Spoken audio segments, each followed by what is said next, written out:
नमस्कार, बहुत स्वागत है आपका। आपके साथ मैं हूं जिया शर्मा। सीधे रुख करेंगे गुजरात के कच्छ का, जहां पर प्रधानमंत्री नरेंद्र मोदी संबोधित कर रहे हैं।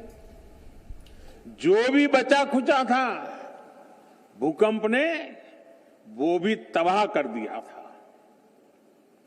लेकिन एक तरफ माता आशापुरा देवी और कोटेश्वर महादेव का आशीर्वाद, तो दूसरी तरफ कच्छ के मेरे खमीरवंत लोगों का हौसला, उनकी मेहनत, उनकी इच्छा शक्ति।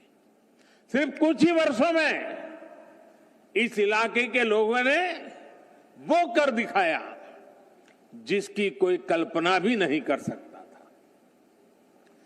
कच्छ के लोगों ने निराशा को आशा में बदला।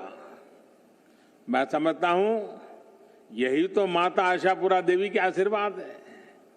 या निराशा का नाम नहीं, आशा ही आशा होती है।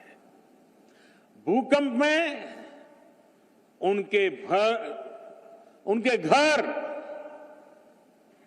भूकंप ने भले उनके घर गिरा दिए थे, लेकिन इतना बड़ा भूकंप भी कच्छ के लोगों के मनोबल को नहीं गिरा पाया था।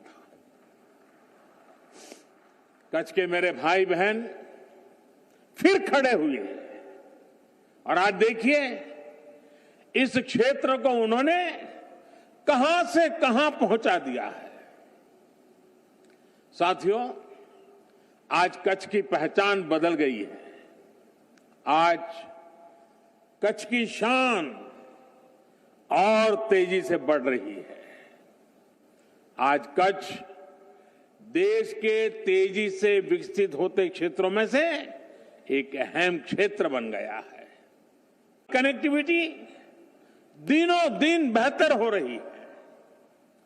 इस सीमावर्ती इलाके में लगातार पलायन, और पहले तो जनसंख्या का हिसाब देख लीजिए, माइनस ग्रोथ होता था और जगह पे जनसंख्या बढ़ती थी, यहां कम होती थी क्योंकि लोग चले जाते थे।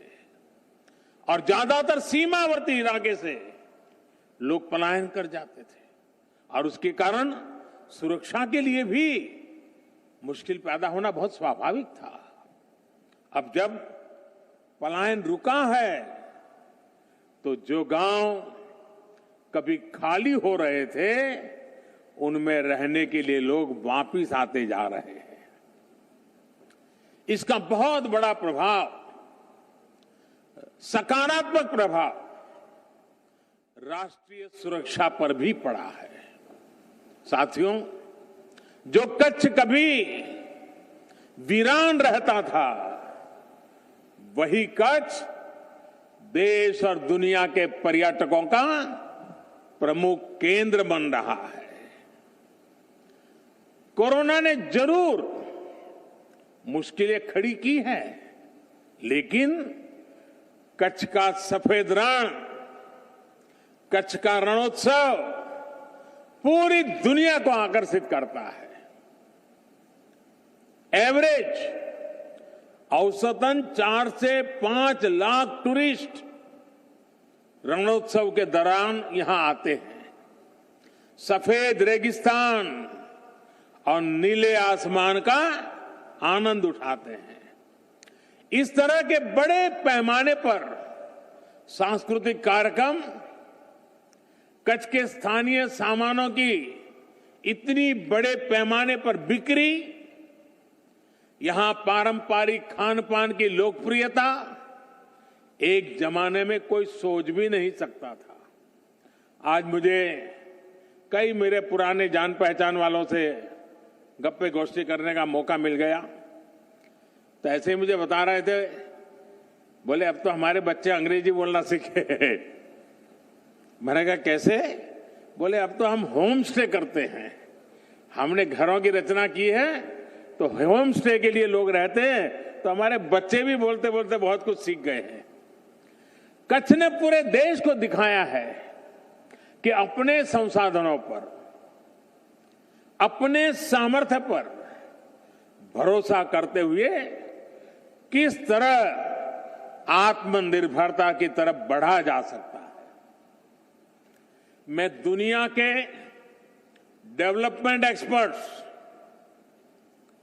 यूनिवर्सिटीज, रिसर्चर्स, इससे जुड़े लोगों से कहूंगा कि भूकंप के बाद जिस तरह कच्छ का चौतरफ विकास हुआ है, मुझे लगता है कि केस स्टडी है, उसकी स्टडी की जानी चाहिए, रिसर्च करना चाहिए और ये किस प्रकार से मॉडल काम कर रहा है। इतने बड़े भयंकर भूकंप हादसे के 2 दशक के अंदर अंदर इतना बड़ा सर्वांगीण विकास हर क्षेत्र में, और वो भी जहां ज्यादातर भूमि सिर्फ रेगिस्तान है। ये अध्ययन का विषय है। साथियों,